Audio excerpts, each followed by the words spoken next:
इस वक्त की बड़ी खबर निकल कर आ रही है यूपी के कानपुर से। कानपुर मुठभेड़ के मामले में बड़ी खबर। विकास दुबे के दो और साथी एनकाउंटर में ढेर।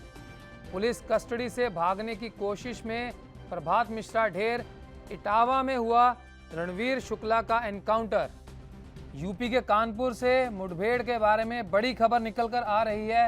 एएनबी न्यूज़ के माध्यम से हमारे दर्शक टीवी स्क्रीन पर देख रहे हैं। पुलिस कस्टडी से भागने की फिराक में था प्रभात मिश्रा को ढेर कर दिया गया और साथ ही रणवीर शुक्ला को भी ढेर कर दिया गया। विकास दुबे मामले में बड़ी खबर निकल कर आ रही है। पुलिस लगातार कार्रवाई कर रही है। बीते दिन भी विकास दुबे का शार्प शूटर ढेर कर दिया गया था और उसी के साथ अभी बड़ी खबर निकल कर आ रही है जहां रणवीर शुक्ला का एनकाउंटर कर दिया गया है। यूपी कानपुर मुठभेड़ मामले में यह खबर निकल कर आ रही है। विकास दुबे से जुड़ी हुई दो और साथियों को एनकाउंटर में ढेर कर दिया गया है। भागने की कोशिश में था प्रभात मिश्रा, उसे भी ढेर कर दिया गया, उसे भी मार दिया गया और साथ ही इटावा में रणवीर शुक्ला का भी एनकाउंटर कर दिया गया, उसकी भी मौत हो गई है। अपने आप में बड़ी खबर इस समय एएनबी न्यूज़ के माध्यम से हमारे टीवी स्क्रीन पर दर्शक देख रहे हैं। पुलिस कस्टडी से भागने की कोशिश में था प्रभात मिश्रा। विकास दुबे के मामले में लगातार पुलिस कार्रवाई बड़े स्तर पर कर रही है। बीते दिनों इसी मामले में 8 पुलिस वाले शहीद हो गए थे और अभी पुलिस एक तरह से मान लो बदला लेने की फिराक में है। पुलिस कस्टडी से प्रभात मिश्रा ने भागने की कोशिश की, जिसके चलते एनकाउंटर किया गया और प्रभात मिश्रा ढेर कर दिया गया, उसे मार दिया गया एनकाउंटर में। तो वहीं दूसरी तरफ एक और साथी जिसका एनकाउंटर कर दिया गया है, प्रभात मिश्रा भी ढेर कर दिया गया है। उसके साथ ही बीते दिन भी एक साथी को मार दिया गया था और इटावा में रणवीर शुक्ला का भी एनकाउंटर कर दिया गया।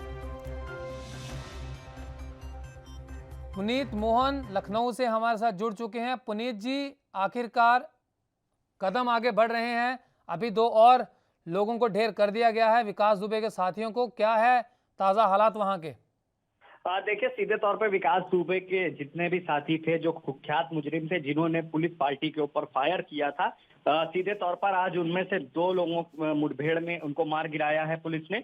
प्रभात नाम का एक लड़का जो कल फरीदाबाद में पकड़ा गया था, जिसे एसटीएफ और यूपी पुलिस रिमांड पर लेकर के फरीदाबाद से कानपुर ला रही थी क्योंकि वहां पूछताछ करनी थी। और सीधे तौर पर जब गाड़ी पनकी थाना क्षेत्र में पहुंची तो गाड़ी पंचर हो गई और मौके का फायदा उठा करके ये अभियुक्त भागने का प्रयास किया। इसने एक पुलिस वाले की पिस्टल छीन ली थी और जब पुलिस ने इसको रोकना चाहा तो इसने पुलिस पर फायरिंग कर दी और जवाबी फायरिंग में ये वहां मारा गया। और इटावा में एक जो विकास दुबे का दूसरा साथी है, सीधे तौर पर तो वो पुलिस ने उसको सरेंडर करने को कहा, जिसका नाम रणवीर उर्फ बउवन है। 50,000 का इनामी था। इसने भी अंधाधुंध फायर किया था, लेकिन जब ये नहीं माना और जवाबी फायरिंग में पुलिस ने इसे भी मार गिराया। जी, अगर देखा जाए तो रणवीर शुक्ला की जो जानकारी थी, क्या उसमें जो इसके ऊपर इनाम रखा गया था 50,000 का, उससे कुछ मदद मिली या जो अंदर के सूत्र होते हैं वहां से पुलिस को जानकारी मिली?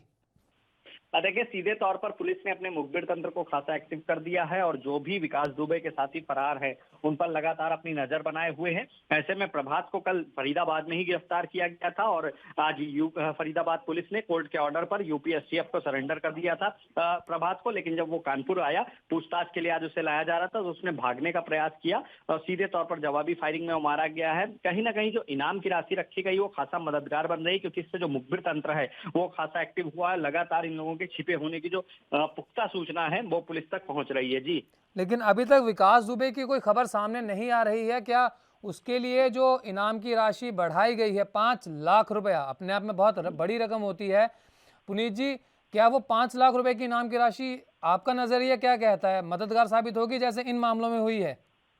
देखिए, सीधे तौर पर कहीं ना कहीं इनामी राशि मददगार साबित होगी, क्योंकि पुलिस ने अपने मुखबिर तंत्र को एक्टिव कर दिया और दूसरी तरफ मुखबिर तंत्र को भी पता है कि अगर विकास की सूचना देंगे तो 5 लाख का इनाम पुलिस की ओर से घोषित किया गया है। लेकिन विकास पुलिस से 2 स्टेप आगे चल रहा है। सबसे बड़ी बात है कि सर्विलांस जिसके जरिए पुलिस सबसे पहले अपराधियों तक पहुंचती है, मोबाइल का वो प्रयोग नहीं कर रहा है। हालांकि अपराधी कितना भी शातिर हो, लेकिन कहीं ना कहीं कानून के शिकंजे में जरूर फंसता है और सीधे तौर पर विकास शातिर मुजरिम है, इसमें कहना कोई दो राय नहीं है। है और कहीं ना कहीं पुलिस से दो हाथ आगे चल रहा है। लेकिन होता है कभी कभी अपराधी आगे चलता है और पुलिस पीछे रहती है, लेकिन ज्यादा दूर नहीं जा सकता क्योंकि कानून के हाथ बहुत लंबे हैं। आज नहीं कल जी हाँ, पैसे की बिल्कुल दिक्कत पुनीत जी, होगी। मैं भी आपके साथ इसी कहावत को शेयर करने वाला था कि हमने हमेशा सुना है कि कानून के हाथ बहुत लंबे होते हैं, हालांकि कई बार देरी हो जाती है, लेकिन जिस तरीके से पुलिस ने बड़े स्तर पर इस कार्रवाई को अंजाम दिया है, लगातार धरपकड़ कर रही है पुलिस, चाहे वो विकास दुबे के परिवार वाले हों या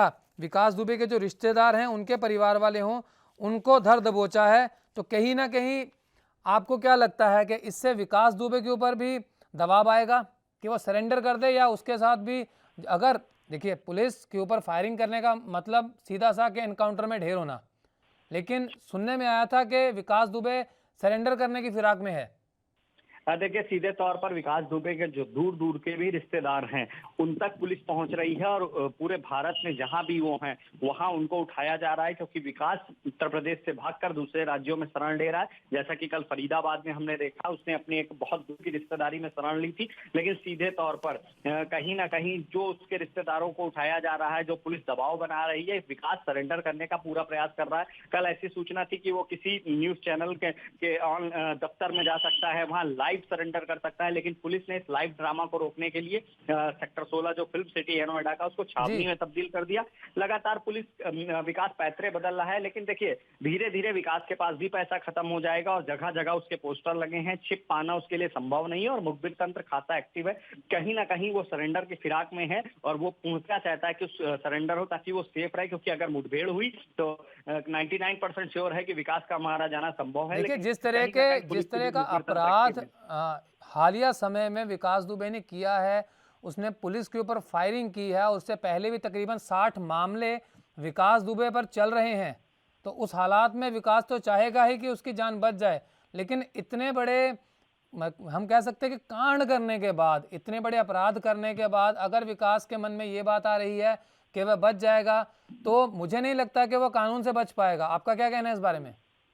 देखिए सीधे तौर पर कानून से विकास नहीं बच सकता, क्योंकि पुलिस जिस तरीके से एक्टिव है और पुलिस की लगभग कई ऐसी टीमें हैं जो उत्तर प्रदेश के साथ दूसरे राज्यों में हैं। बड़े अधिकारी लगातार अपनी नजर बनाए हुए हैं और लगातार कहीं ना कहीं विकास के इनपुट की सूचना मिल रही है। हालांकि पुलिस जब तक वहां पहुंचती है वो 2 कदम आगे है, वहां से फरार हो जाता है, लेकिन कब तक फरार होगा? कहीं ना कहीं पुलिस के हाथ विकास जरूर चढ़ेगा और यूपी आज पुलिस ने भी श्योर किया है कि ऐसी नाजिर बनेगी कि दोबारा कभी कोई हिमाकत नहीं कर पाएगा इस तरीके की हरकत करने की। जी भी यही उम्मीद करेंगे कि ये एक ऐसी उदाहरण बने, ऐसा एग्जाम्पल बन जाए कि आने वाले समय में पुलिस के ऊपर, हमारे डिफेंस के ऊपर कोई भी वार करने से पहले 1000 बार सोचे।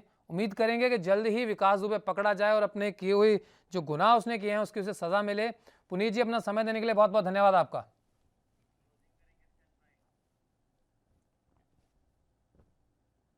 देश दुनिया की खबरों के लिए एएनबी न्यूज को सब्सक्राइब करें और बेल आइकन दबाएं।